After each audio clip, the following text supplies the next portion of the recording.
మాకైతే మా ముఖ్యమంత్రి గారు ఈ నిర్ణయమే 10 మంత్రి పదవులుగా మేము భావిస్తూ ఉన్నాం.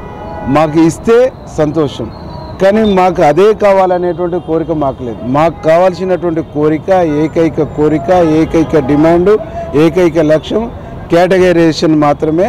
అది సాధించుకున్నాం. అది ఇంప్లిమెంటేషన్ చేసుకోవటమే మాకు 10 మంత్రి పదవుల యొక్క సమానంగా మేము భావిస్తాం.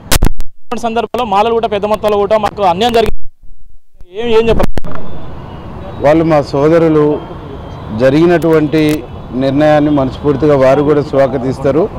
ఇవాళ కేటగరైజేషన్ కోసం 3 దశాబ్దాలుగా ఉద్యమం నడుస్తాము.